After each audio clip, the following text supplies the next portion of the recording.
especially handy is that means that we could fulfill the promise of students of saying, hey, this is something you might be able to use professionally.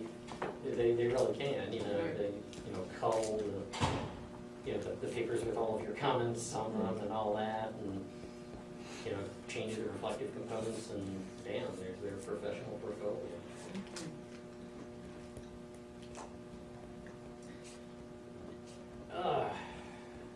Let's see.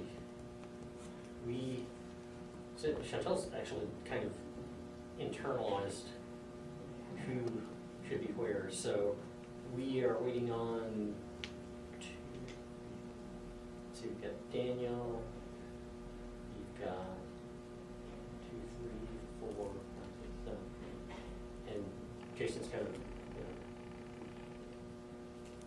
I was appreciative being here, doesn't have to be. But what kind of example does it say? You can tell myself.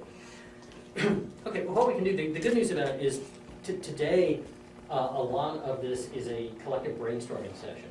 And it's a little formal setup for that, but this whole deal. But here's where we stand so far with like the stuff that we've seen. And I know because of everybody's crazy schedules and stuff, some of us have seen this piece but not this other piece, and others of us have seen piece B but not piece A. But the good news is those pieces are starting to get assembled. So far, here is what we have collectively reviewed in the way of ePortfolio platforms. And I'll also mention of what is to come, and there's one, possibly two that are in progress. So far, this has been a busy week since we last met here, because we had a session facilitated at UNCG by current users of the Blackboard ePortfolio platform. The interesting thing about that presentation is that is in our BLS program, our Bachelor of Liberal, that's why it's called BLS, our Bachelor of Liberal Studies program. It's a fully online program. And so that offers some rather interesting insights. I think a good test of any kind of teaching tool like that is you figure, if it's something that can work well in an online environment, that's probably the ultimate challenge, because, students are distant from a lot of the usual support systems that we kind of rely on the ground in a face-to-face class, not the least of which, of course, is direct peer intervention in real time, right? Because the students kind of have to initiate that on their own online. So they showed us some of the ins and outs of the Blackboard platform for ePortfolios. What I'm going to attempt to do is get our online remote BLS instructor who teaches from and lives in Peoria, Illinois, to get him in here to facilitate a similar session with us. I've been told, I have to verify this with him, I've been told that not only is he using the Blackboard ePortfolio tool online, but he is also in another section using a different LMS. He's using Canvas for another section, because UNCG and our perpetual identity crisis is exploring the possibility of switching from Blackboard. The words change and faculty don't tend to blend well in the same sentence. But we don't know what the outcome of that's going to be yet. And so if he's working with two different platforms, it could be a really interesting insight as to what some of the benchmarks are for what we ought to be expecting in the performance of those products. But anyway, the video from that will be going up very soon, because we got over a couple of our technical hurdles that we were facing with stuff, and cross our fingers, all equipment is obeying now. Mm-hmm. So we had Blackboard. We have also had two webinars, we had one face-to-face meeting and a webinar on TaskStream, okay? That latest one, the webinar on TaskStream, happened this morning, while hopefully you had the luxury of sleeping in. but knowing how hard people work here, that never happens. But that was very, very informative. And in fact, we already have posted the link so that you can watch that whole thing start to finish. Scott Simpkins was in on that as well from the A&T end. And so he asks several questions at the end, and you know, we're asking for clarification of some things throughout. The neat thing about that webinar is it was very thorough in showing us the two ends of an e-portfolio system that we're really going to need to think about for our study. One is how well it enables us to use our assessment tools. And both Digication and TaskStream preload. You just have to ask them to do it. They will preload for you. You don't even have to load this, right? They'll preload our evaluation rubrics. And you can go in and do the individual ratings and comments for each student, and you don't have to create that like you create the columns in your Blackboard grade book and all that. So we have that from TaskStream. We also have now, do we have two, have we had two webinars with Digication? Yes, two now. We have, okay. I don't even know what we've done anymore. But two campuses, you know. But Digication, we've had two webinars. And here is where, okay, my basic thing here is I want us to thoroughly test as many different platforms as possible. At UNCG, quite frankly, we're kind of de-emphasizing Blackboard because we already have some sections doing that, and we may be switching away from it, which means it's a moot point. But here's where I will just relay some information to you, okay? And it's customer service related, very interesting. We've had two webinars with Digication. The webinars were both conducted by the co-founder of the company. Okay? Both by email before the webinars, more than once actually. And during both of the webinars, I requested two things. One, I said, send us the link so that people who can't participate in real time can view it later. Okay? Standard practice for webinars. Second thing I asked for is, they said they had a list of frequently asked questions. I said, that'll be really useful for the sort of thing we're doing today, which is brainstorming what are the features and performance areas we need to take into account in selecting our ePortfolio platform. And I thought, well, if they already have people asking about certain things and they've answered them, it'll really help us fill out our rubrics, because we're going to be turning in our brainstorming into a rubric, and then we'll edit and see if we've included everything we need to know to make a wise selection. I requested both of those things multiple times. Don't have either. Again, make of that what you will, but I find that odd. I find it odd that I even have to ask for a webinar link, because this is just how things are done, right? Still don't have it. So I'm waiting, and I'm not going to do an email follow-up. I'm going to give it until, probably until Friday. And probably midday Friday, if I still don't have anything, I'll follow up with an email. But that is odd. So, again, just, and although that doesn't necessarily have a formal place on our evaluation rubric, it's one of these sorts of things where it's one of those intangibles.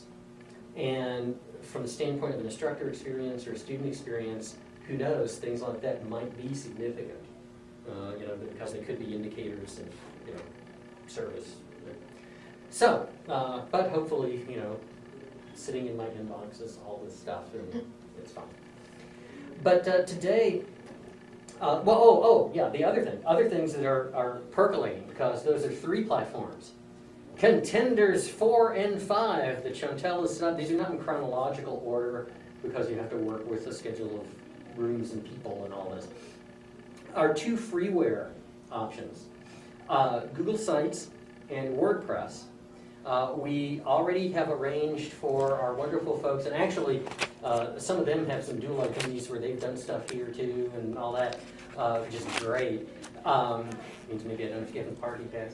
But they our Digital Media Commons folks are going to be conducting sessions on an overview of how WordPress can work as an e-portfolio tool and Google Sites can work as an e-portfolio tool on both campuses. So they're actually going to just come right here and hook up to the cable that we will remember to bring when the time comes, and they'll do that in both places. One of the things too is that we know that we are going to have a WordPress user, Amy Strickland, from UNCG, facilitating a session here that you can actually kind of guide that a little deeper into WordPress types of issues if you would like, and then she'd be more than happy to work with you on thinking about those things. So those are coming up. Those are already on the schedule. What we're just firming up right now is a tool you may or may not be interested in seriously considering this. We'd still like you to rate it nonetheless. Is a tool that's currently being used in our basic speech communication class at UNCG. It's primarily designed as a media sharing tool, especially a video sharing tool. But it is an interactive video sharing tool where you can make text-based audio or video comments on a video, and it'll insert on the video timestamps of where there's a comment. And currently this is being used in those courses for a place where students upload their speeches, they do peer critiques of speeches, and that's kind of how they turn in the record of their speech. Question arose earlier about academic honesty types of issues, and by the way, that question was asked during the TaskStream webinar. And that kind of is a safeguard, particularly in oral communication. If you've archived those speeches, and you go, I've heard that speech before. I mean, and students know that you've got that. That helps. Incidentally, speaking of the academic honesty thing, TaskStream actually has a fully incorporated interface with Turnitin, and you can use Turnitin actually like within that ecosystem. You can run work through that. Okay. Anyway, that's a claim. I just got word back from the proper rep. You have to work your way through the company for the person who does this. And so they're going to be probably doing some web-based types of presentations too. On Friday, as if that weren't enough, Friday I have a conference call with Pearson Education's educational consulting wing. This is not the ePortfolio product wing. And they are going to present to me a proposal for helping us to kind of coordinate our use of the AC&U rubrics, those value rubrics, to maximize the alignment between what those rubrics are asking for and what learning outcomes are in our syllabi and all of that. Now the reason this is important is because we want to make sure that everybody has a good alignment there, because we don't want it to be the case where maybe a student's experience on the ePortfolio was a result of some quirky thing going on with, maybe the way the syllabus construction interfaced with the rubric or the wording of something, and they have told me that they have a lot of experience in taking care of that angle of things. And that's also something that we probably would find extremely tedious and labor intensive to do on our own. And since they're willing to do that, obviously with the hope of us saying, hey, we'd like to have a long-term contract for these services at the university and all that, which is fine. But they're willing to do this gratis for the test project. And so I thought, okay, that's fine. Everybody kind of gets something positive out of it. And I'll report back to you as soon as I find out what that is. I'm also, on Friday afternoon, right after that, consulting with the PI of the ePortfolio project at Chapel Hill, because UNC Chapel Hill is very interested in those issues of alignment of the rubrics with the syllabi and all that, because one of the things that's really unclear is that assessment piece has to be working well for the ePortfolio piece, but because the ePortfolios are all feeding into assessment, which is what it's all about. But the key question here is, for our brainstorming, what sorts of things are we concerned about that an e-portfolio platform should provide, okay? And what I've done, not that this is set in stone or anything, it's just one way to slice the pie, and if we find there's a better way, we can certainly do that, is what kinds of priorities do we have that we would need as instructors, and in particular, to help us evaluate student work efficiently. Because one of the things is, we don't want to create some sort of ridiculously complex task that's going to, take time away from us making, pedagogical comments that would be helpful to students, right? We want something that will enable us to do that easier. What about things that students need? And of course, one of the first things I'm going to put up here that we need to drill into is issues of support, and I can actually fill in a few blanks on that. And then other considerations. And in the other considerations here, even though we think about this in terms of students, depending on the way that a deal would be cut if a university worked with a platform, a uniform platform, would be cost. Either cost to the student, if you're doing it on a per student basis. There are different fee structures. All of these commercial vendors are really, really flexible on this. You can become an institutional client and get like a site license. And then if you're talking about a large number of students, that's usually the cheaper way to go. However, what it means is that it's pretty likely that the institution will have to pick up the cost of that. The other way to do it is you can say, okay, we'll charge by the student, and you either charge the student as a fee, favorite thing both of our campuses like to do, or you might say that they pay the access fee like as an attachment to a required course they have to take. So for instance, a logical place that might start is students who would be taking your first year experience course, and you're going to get a certain catchment there, and it's done. So anyway, let's just start out with what sort of things you're interested in as far as an instructor for your priorities. By the way, one of the things that we're going to need, and actually we're using a totally different tool from any of those platforms. If you want to look at it as an e-portfolio platform, I can bring them in at a moment's notice. We're actually using a product developed at UNCG called Mobius Slip. I don't know if you've heard of it. But what this does, it's particularly designed for peer-to-peer sharing of student work. And we're going to be using that because it just for our sample use of the rubrics, what it does is it automatically gathers statistics that show you the variability. I mean, so for example, if it turns out we're doing these rubrics and, Corey turns out to be a real softie, right? And, it's like, well, my gosh, he's giving 4s to everything and all that. We can drill down and say, okay, is it just that, Corey's just this kind-hearted person that is giving away grades, or does it turn out that it happens that maybe it's an artifact of the assignments in one class? Maybe it turns out that one of his class sections is performing more poorly, and it may be then that the assignment is more complex that he's assessing, okay? Those are the sorts of things that will get at. So you'll be within that ecosystem briefly just to do sample scoring. And if it looks like something that you'd like to bring in as a candidate for an e-portfolio, we can do that really, really fast because I know the guy that developed it, and he's just right across campus. So I'd be happy to pull that in too. Again, presenting it impartially. I have no stake in which of these you choose. But for instructors' priorities, one of the big things we're going to need, if this is a UNC system goal, the whole idea that a student's e-portfolio is shareable, and in particular, we're looking at different types of shareability,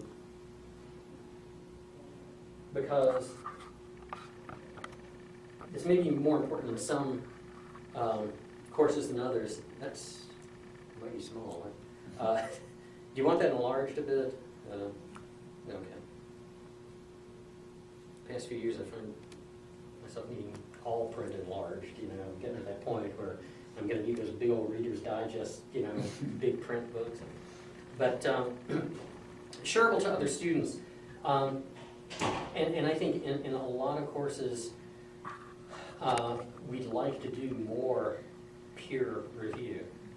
And frankly, that can be a workload reduction move for us because that may be your first line of feedback for students. It may be that you don't have to go in and critique, you know, 5 different versions of an assignment. Maybe, you know, the first 3 of those versions can be exchanges in a peer group.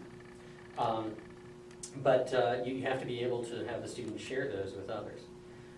And that the student has to be able to control that too.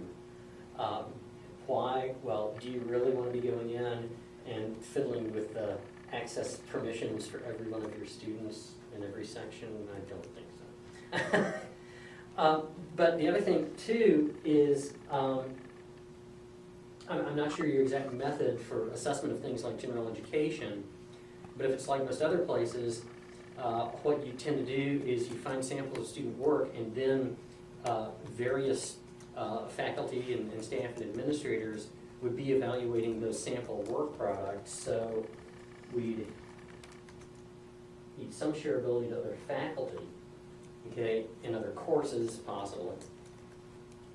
And then on the big scale of things, remember this is a UNC system initiative, right? So we're going to need, whether we use it initially or not, we're going to need at least the capability of sharing across institutions, okay? And let me just mention, this is an interesting thing about Blackboard. I mean interesting, not necessarily in the optimistic sense. With Blackboard, this shareability is a real hurdle. Students cannot select more than just kind of a light switch flipping, you know, share or not share, make available or not available, and it's only available either to other students or to the instructor or both. Those are your options in Blackboard.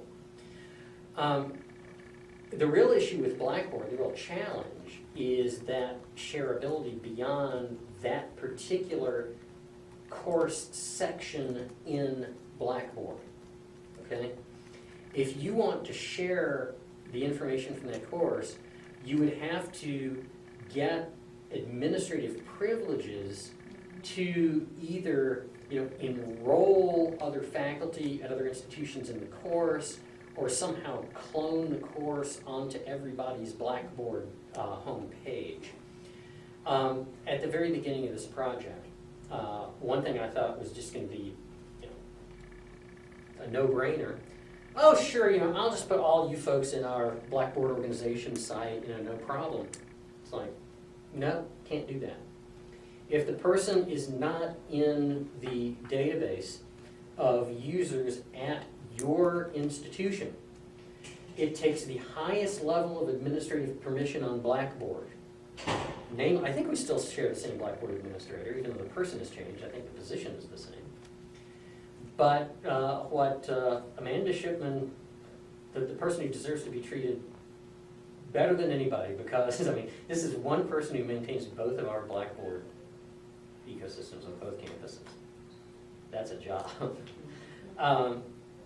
But what I had to do is I said, okay, here are our colleagues at A&T. How do I enroll them? I mean, I've enrolled the UNCG people because you just do a search for their username, it pops up, click, enroll them. Oh, no. The administrator has to enroll those. And we had an instructor change.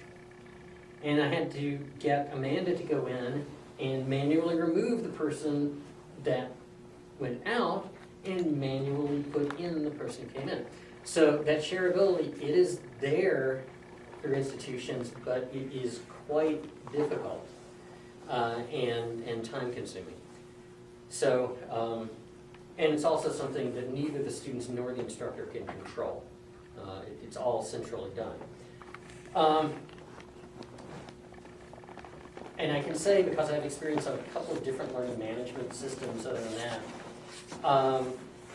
to some degree that's the same with most of the others. I have worked on learning management systems, namely one called eCollege that has been bought out now by Thomson Cengage, where you could just put in an email address. And it would automatically enroll that person. They'd only have guest privileges by default, so you'd still have to get an administrator to up their access level. But you know, it was a little better. But that's fairly typical of these closed LMSs, and particularly the ones that are not open source. Okay, that's my spiel. Let's ideas, because I figured I'd start planting the seed. Let's say from a grading aspect, probably come up with a common set of feedback responses that you could probably click and do. So like maybe a database of responses to student work.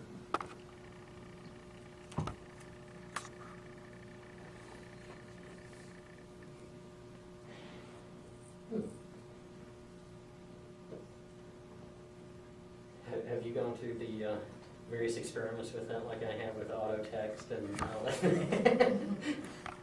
Yeah, that's a really interesting question.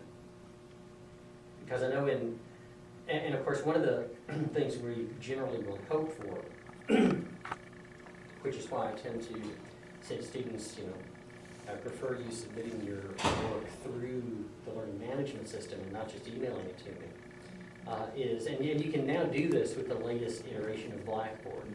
You can actually grade the work within the ecosystem of the product, like without ever having to leave Blackboard. So you're not having to like go to Microsoft Word and do all your comments and then upload the document back into Blackboard and make sure, oh my gosh, did I title it the same thing or is it the different version? All of that is just navigated through the LMS. Interesting question, and that's certainly worth. And one of the things I'm going to do is, when we fully refine this, I'm sharing this with all of the vendors, and you know, I guess we'll have Chantel scanning the help pages of Google sites or something, you know, for that. Well, but that's an issue. I mean, well, in fact, you know, your request brings up the biggie. Which is that may also have implications for the big other consideration, probably more than anything else, support. Yeah, that was going to be mine. Yeah, well, what kind of things do you, hey, let's think big, right? What sorts of things do you kind of hope for in ideal support? Let's have this fantasy that like customer service is in existence. I know, right? Probably like easy. I mean, I like to, for me, I don't necessarily have to talk to somebody per se. I can just, just the ease of being able to chat, like through a chat box or whatever you call it. That's good. Like support within the program. Right.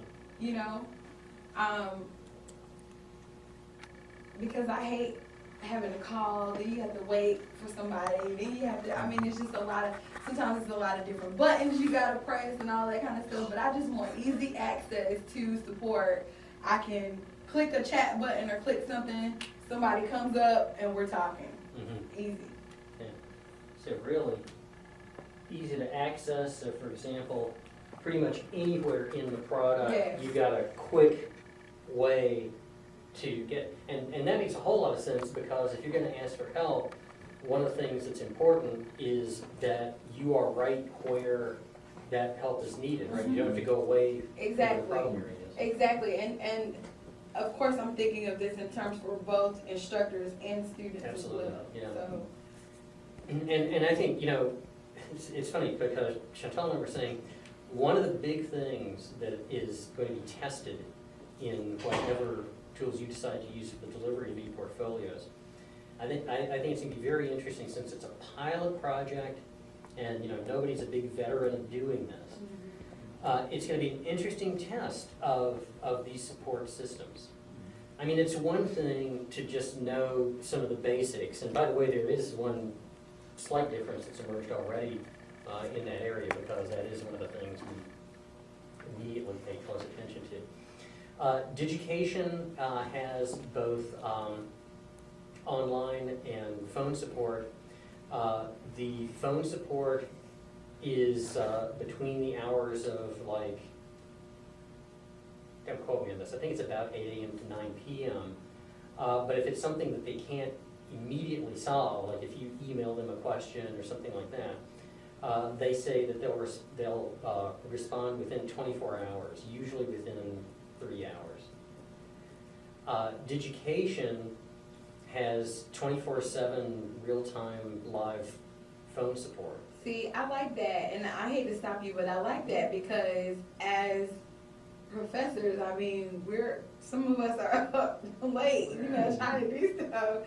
And I mean, I know you hate it if you, like, you know, get to a spot where you can't, you know, keep going, and then if you can't contact anybody, I mean. Yeah. You know, one of the odd hinders your things progress. about that is I notice at any university, the way that help is structured for students, and faculty aside, because I mean, obviously our big concern is, you know, on the ground if a student's in trouble. Yeah. What I'm really worried about, you know, is like an online student can feel really alone if they're encountering a problem, they don't know where to turn. Right. But it's interesting, the way that we deliver student support on campuses assumes that students operate by a standard business workday schedule.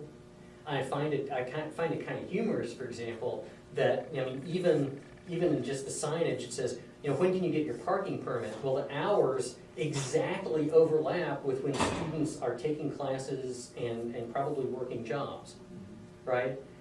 If we really wanted to get the student traffic and help when it's needed, we probably wouldn't have, you know, like your writing center or parking services or anything like that. They probably wouldn't even open till like 6 p.m., right? You know? And yeah, it's the same way. Well, you see the timestamps on my emails to you guys. So. I wrote a few things down. I'm so sorry. The Mayday button from Amazon, that's what we want. Right. Has anybody used that, by the way? No.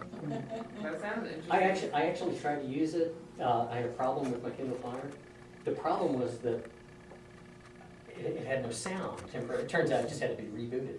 But you can't use the Mayday button without sound because that's the way that they communicate with you. Oh my goodness. So I saw this helpful person going, you know, I couldn't do anything. So, you know, every help system has its limits.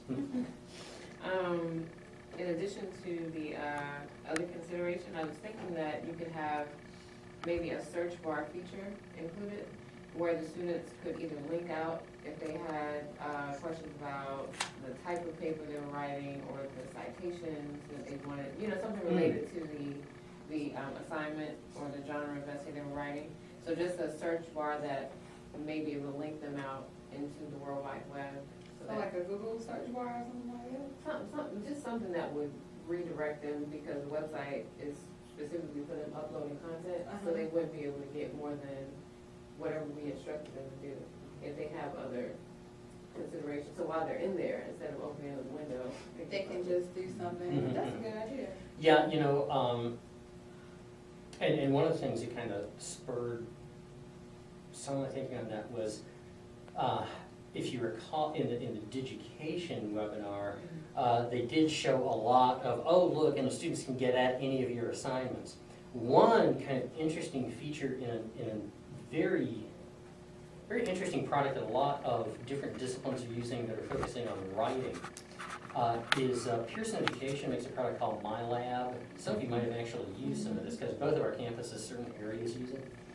And it actually has basically like an online writing center with all sorts of cool stuff. Yeah, it really is. Yeah, I mean, like, you know, it will actually proofread a paper, and it won't just do like the squiggly lines indicate a possible grammatical error, but it has a hyperlink to whatever the rule is or the information is on that. If you've messed up a reference citation, it takes you directly to like APA, proper APA format for, and somehow it actually can tell if it's a book or something, right? And then of course it has all of the fun little extra features where it'll scan books and give you the complete citation in the format that you prefer. Just scan the price, the UPC code. That's one of the things that I like about, I know we don't use it here anymore, but turnitin.com, because Yeah. it allows you to, and that would be something that I would possibly like, it allows you to create comments that you can, so you have like this box of comments that you create for students, and so instead of putting the same comment on, students that commit the same problems or whatever, you can create these comments and then you can just drag and drop them. Okay, yeah, so that solves your template Yeah. problem. Yeah. And actually, let's go ahead. No, it makes sense. Let's go ahead and just, since this was mentioned, just the whole academic honesty tools, right? Yes. And whether it's something unique to that area, or whether to that delivery system, or we do know, because we thought to ask, TaskStream does have that turned in integration into their system, so it's you don't have to go somewhere else totally. And of course, one of the things that's interesting too, from our standpoint, academic honesty tools for various media, okay?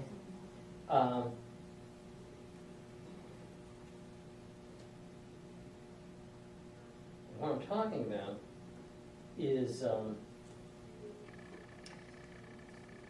there's a very seldom used program that is largely ignored on Microsoft Office and the Office suite because we were all wrapped up in, Microsoft Word and PowerPoint and Excel, and that's OneNote. OneNote's pretty darn fascinating because one of the things that it can do search-wise, it has this remarkable search capability where if you have text that is embedded in an image, okay, say you've got a PDF file, but some of the older scanned articles you get from databases, they'll save it as, they'll save the text as an image, right? And so you try to copy and paste it, and it won't do it, and it's really frustrating. OneNote actually can search for text strings within images. And so, it's clear that the technology is there for that kind of thing.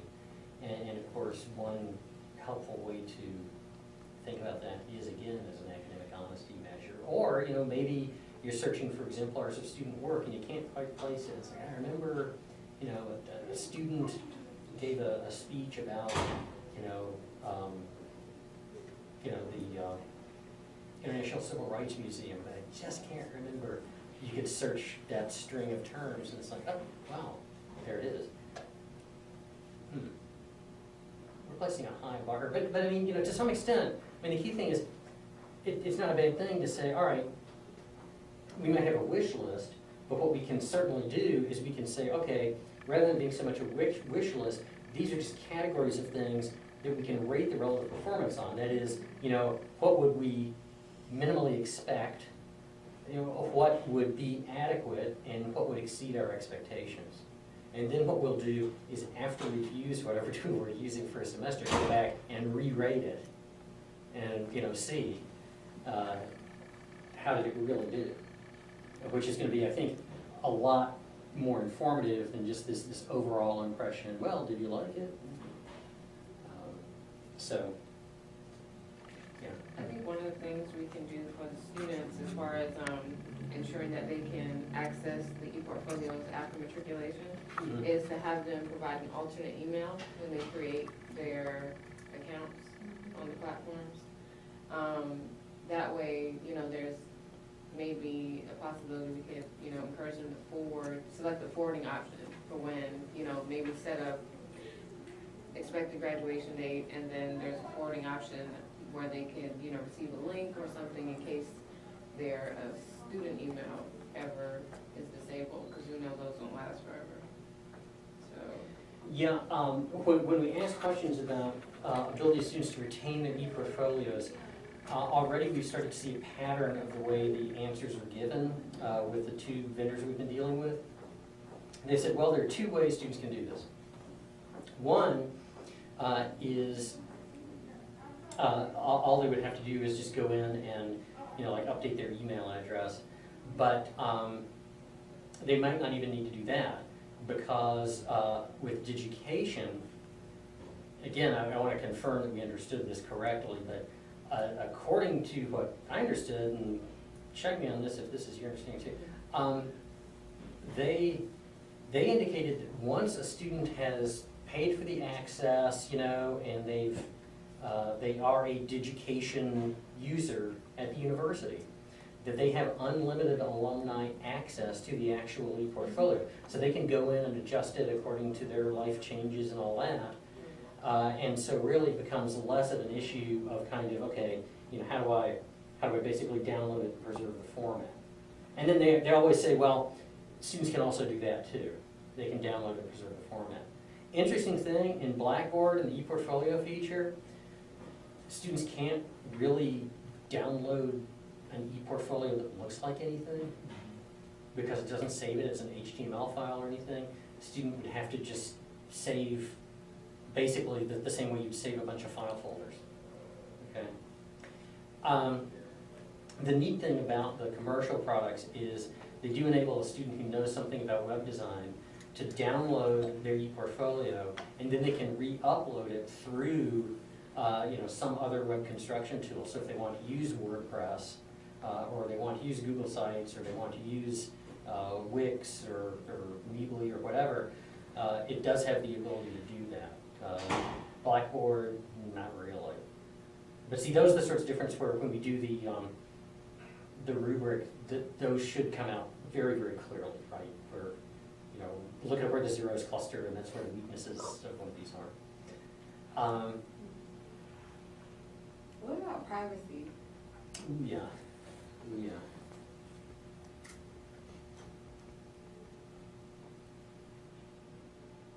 Here, of course, there's a full array of those options. This is something we really want to keep our eyes on with those open source tools. Because at least from our university's legal office's standpoint, that's the thing that scares them the most. What if there is some sort of incriminating information about the university or the student or something improper on there that's affiliated with the university? That's a concern. And a student also would need to be able to adjust those privileges. I know that in both the platforms we've been looking at, there are a variety of options there, where they can choose even like, at least in Tastream, possibly in Digication too, I don't know that we actually saw this feature, but it may be in there, where they could actually like select if you're doing group work, where you've got a group of students reviewing each other's portfolios, you might be able to selectively say, oh, okay, I want my e-portfolio to be visible to only this group of students, but not the rest of the student body. I think this will probably go in line with support, but what about like a help feature where in addition to be able to search for certain stuff, maybe I can have a menu of help topics, everything to how to upload documents, to how to format, because that would also take away the need, like if they didn't receive a live person or if they weren't able to get in touch with the instructor, have a list of topics where they can go and just get an immediate answer, you know? The interesting thing that I've seen with the commercial products that is a big difference between those, and if you've ever gone through the agonies of creating your own or your department's website and stuff, right? One of the cool things about these is you can submit almost any format document. And it just processes it and scales it to fit, and there it is. Whereas, of course, if you've ever tried to do that on most standard website tools, you know, you have an image you upload, and let's say, okay, this is the photo, so students will recognize me the first day of class. You got a photo that's too big or something, and like, you know, your head's all distorted, you look like a Klingon or something on there. It's like, oh my gosh, you know, what happened? And then you've got to manually do that. From what they have said, and by the way, with any of these tools, I can get them to set up enough sort of guest accounts so everybody can play them a little bit, in addition to just doing the kind of, you know, abstract evaluation. Because I think a lot of times you don't know how it's going to work until you give it a little test drive. But apparently, you know, like with videos, and a big concern again, you know, given my disciplinary orientation, I said, okay, let's take the big 4 or so file formats, you know. And students are using everything to record stuff, right? I mean, it's everything from their smartphones to, you know, the webcams on their computers, who knows, right? Will accept MOV format, you know, which is your real video stuff, yes. MP4, which originated as an Apple product, namely QuickTime, yeah. WMV, which is the Microsoft, yeah. And several others. They've said you can save documents as Word or PDF, and it'll preserve formatting. An example, as you recall, I think it was the Digication example that had that the paper that was like marked up like crazy, and it actually captured. Was that in that, or was it TaskStream again? But they had a student who submitted a paper. Well, it was like showing her process as a writer, and I mean, this thing, it had type on it, it had her handwriting, it had different colors and doodles and this and that and the other, trying to diagram out ideas. And it just showed what looked exactly like the sheet of paper, despite all that weird stuff in there. It captured it as a coherent image, and it embeds these images automatically. So, you know, you don't have to link out to see a video. You've got the little, you know, thumbnail of the video. You can click the play button, and it's one seamless document. And let me just add, you already know this, I'm sure, you cannot do any of that in Blackboard. I mean, even your own instructor picture. You ever tried to put your own picture in Blackboard, you know, for the instructor profile and all that? I mean, it's like this really challenging task. Well, wait a minute, why is it only showing, you know, my bottom lip? I don't understand this, right? But you don't have to know anything, right? The tools do it for you. And so that's something really, really neat. It's like a self-contained web tool that self-corrects for that stuff. So if you have a really big photo, it'll scale it to where the photo is small without distorting it. So I mean, like I said, I'll be more than happy to give them a ring and have them set up test accounts for everybody. And that way you can make your decision and using inside knowledge. You know? I mean, you may try something that you look like, you know, your preliminary rating looked great, you get in there, you go, oh my gosh, this is awful. You know? Unfortunately, you know, some of us have that experience in, you know, buying things like vehicles, homes, heaven forbid. What about accessibility? So what I mean by that is being able to use it on different devices, like your phone, your tablet. Yes. I mean, we know, especially for students, because we know what we're dealing with our students today. And you know, myself, I have my iPhone, my iPad, and I like to be able to, you know, I would like to be able to access whatever platform you're using from my devices and not just be weird. Because, you know, sometimes it's weird on your phone or your tablet. It's not the same as it is if you know, go in from a computer. So. Yeah.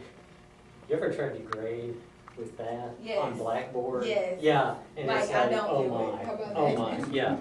And the thing is, I mean, the funny thing is, tablets are designed for that kind of thing, you know? Yeah. I mean, that's part of the reason why we get them. Yeah, and you allow me to use one of my favorite funky tech terms here, device and platform agnostic. It sounds like, you know, some religious crisis. But yeah, that is really important. I mean, and I still marvel at the fact, I mean, I found this out some time ago, but I'm still marveling at it. How many of my students just casually, I would say admit, but they just casually say, oh yeah, you know, I write my papers on my phone. Mm-hmm. They Have you ever turned Do to they? Chantal? Yes, have you they ever do. turned No. Yes. Yeah. Well, They do. this explains some of the weird, like, formatting stuff you They get, do. right? How could you do Can that? I don't use Google Docs, but you can do it from Google Docs too, right? I think. Oh, yeah, yeah. Yeah, so a lot of them have Google Docs, so they just type in, because Yeah. Google Docs allows, whatever you type in Google Docs, you can open in Right. Word or Right. anything. Yeah, it'll look So they use Google Docs a lot, Mhm. yeah. Yeah. Very interesting. And so some of what we're seeing is like an artifact of weird autocorrect, you know?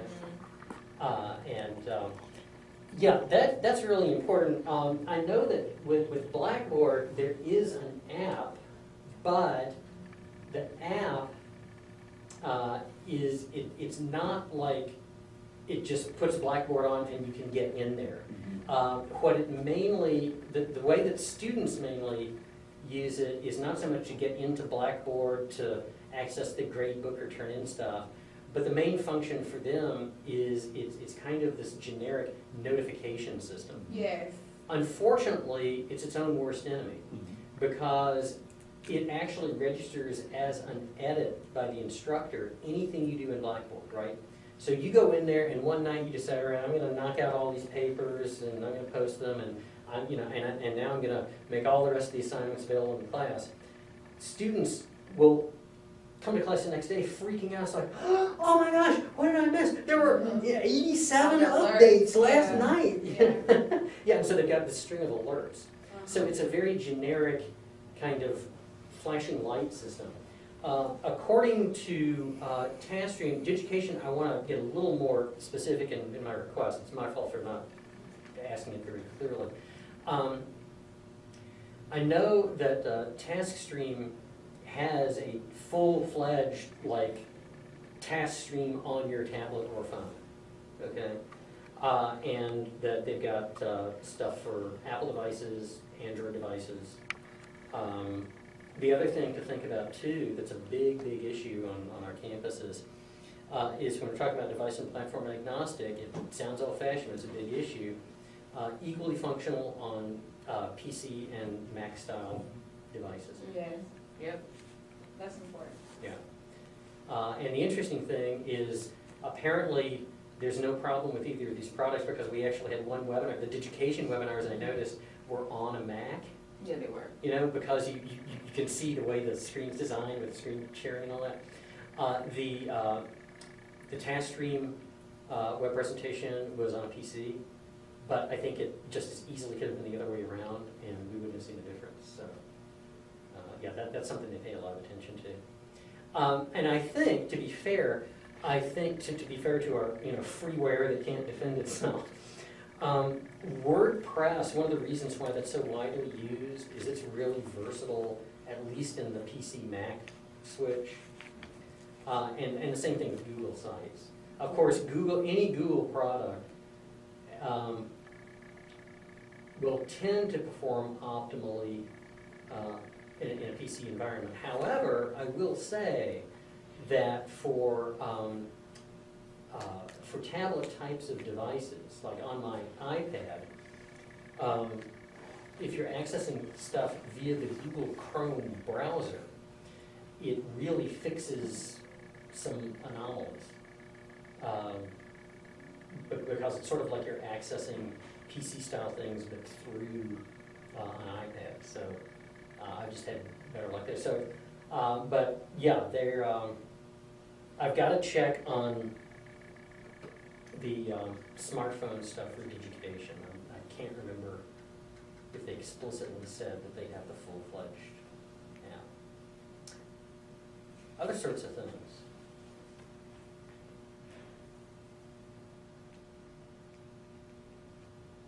This is how you go do content analysis, and you can give you your categories you have to pick up. Going back to the peer review component, I think we need to kind of iron that out, because that could be, as far as, obviously providing them with some form of template where they can either control their responses, or they're guided with certain type of questions, but also maybe a chat box feature. And so I don't know how the sharing would work with that, but just some way they could interact where it wouldn't just be, okay, you give me your paper, I give you mine, and you edit where you can and I edit where I can. So I don't think they should be able to edit each other's work. I think they should just be able to provide feedback based on either the questions we provide them with, and then add some audio to it, or maybe a chat box feature where they can upload various comments based on different sections of the essay. Yeah, I did get an answer to a piece of that in the webinar this morning from TaskStream. Because now we're starting to get enough of these presentations and backgrounds where I can start hitting each of these folks with, well, your competitor has this, what do you have?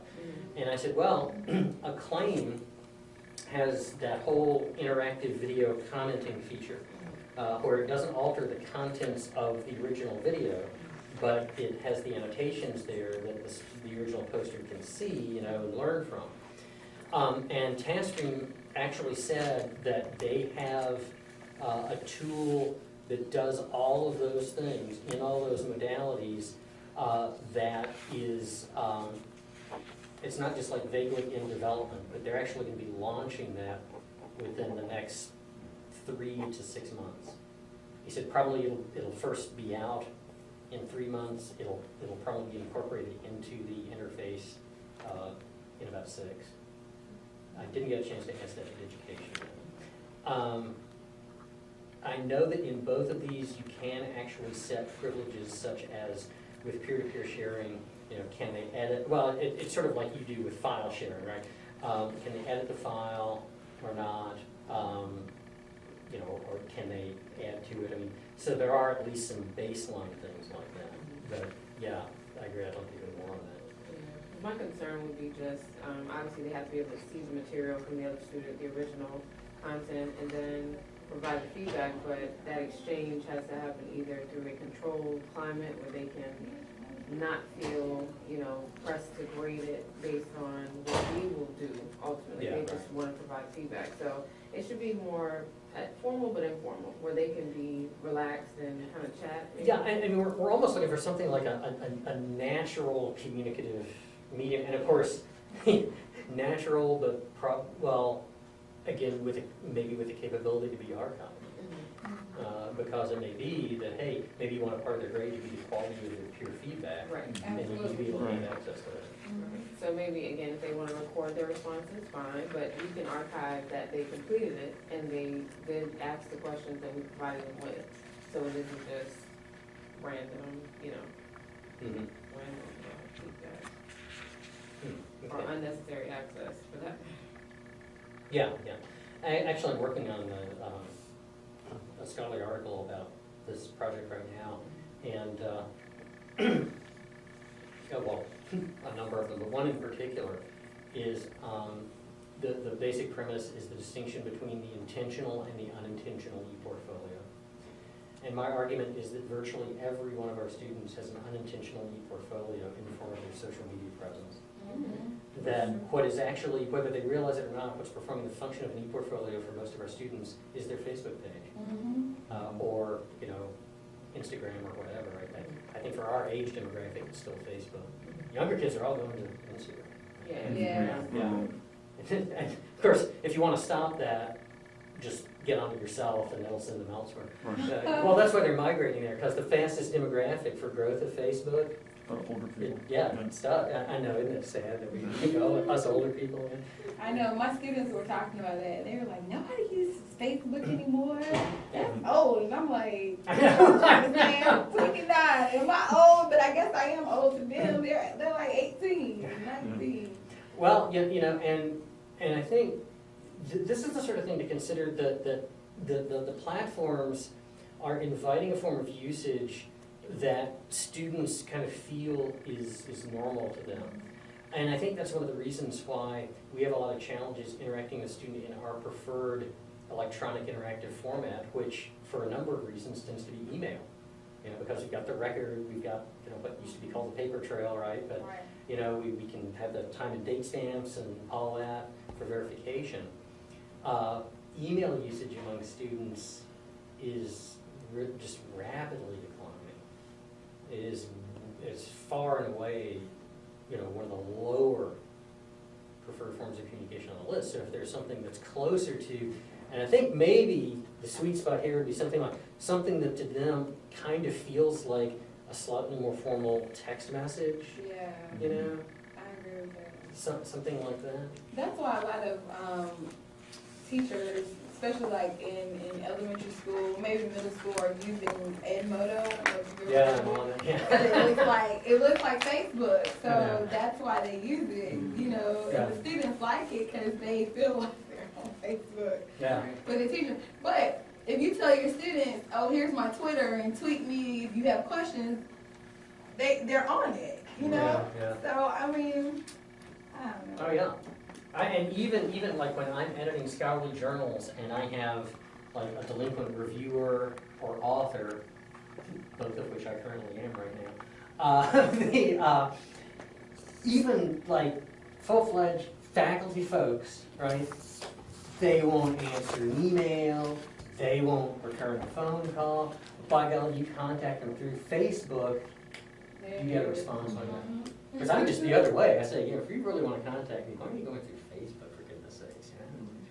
I mean, you just like trolling people to contact. If you want to contact me, contact me. I just thought of something real quickly for us instructors. Is there a way that we could incorporate our rosters for when they submit? Oh yeah, actually, that is. You know what I mean? So if someone doesn't, if you know, whenever we set our deadline and people upload and that window's closed, then we have alerts for maybe who didn't or who did. Yeah, actually, I actually saw that feature. It was slightly different iterations of it.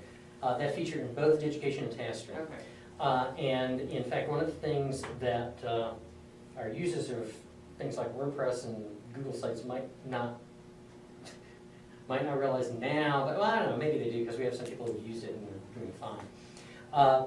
They can automatically feed your class roster into the site, okay? Well, just like, you know, Blackboard feeds through your Banner enrollment system, right? You use Banner too, right? But the other thing is you go through, and unlike Blackboard, where, you know, it'll have like an exclamation point or just an icon like that, you have a finer tuned thing such as waiting to be graded, date of the last grade, so that you don't have to like click on it to see it, which is the issue with Blackboard. We're always having to click more to see it. The other thing, I know TaskStream allows this, I'm not sure if Digication does, probably it does, is it allows students to make multiple submittals. It can like classify submittals as a draft. I saw this in TaskStream. Again, I didn't see it in Digication, doesn't mean it's not there. But in TaskStream they have this kind of interesting thing where on the student side, a student can say how they want the instructor to treat it. Is it a draft? You know? Is it the final version? You know? And all of that. And then the instructor can also do that sort of thing. And a student also, this is one of the more interesting features that TaskStream has that Education does not. A student can recall a submission. And like, let's say they submit, let's live in a fantasy land, let's say they submit something a week before the deadline. And a student goes, oh, I submitted my e-portfolio. but, oh, I forgot to include this assignment the instructor wanted. They can go ahead and pull it back, just like you would recall an email message. It actually takes it out of the grade book if it is any time before the due date. After the due date, it locks it in and students can't do that. But a student can do that any number of times where it's like, oh my gosh, I just realized I forgot. And that way, the burden isn't on you, where you get the email from the student, oh, could you put this file in there? And of course, we always do it, but I mean, why if you don't have to? I would welcome you letting me know other ideas here. I think it'll be really helpful once this starts to take shape, and did a really good job of kind of starting the skeletal structure of that. Yeah, just send me a message through Facebook, And you know what? As much of a techno geek as I am, I draw the line. I am not even on Twitter. Oh, wow. But I have a certain line as far as sort of like level of intrusiveness of messages, where Twitter, too intrusive simply because it's like, I mean, it's sort of like my male cat, right? It's always, hey, look at me, and actually you can tell, in some of these webinars, listen very carefully, and if I'm doing it from home, you likely will hear Elvis the cat, because he's very jealous if there are voices that do not focus on him, like phone conversations, he goes nuts and, starts wearing his toys and howling. It's just a little kid that never grows up. But yeah, I mean, these are pretty darn important things here. And actually, I read on at Twitter, and only in dire circumstances will I text. Oh, wow. Really? Wow. Yeah. Wow. And yet, and of course, Chantel, you'll hear this in the department all the time, and it's true.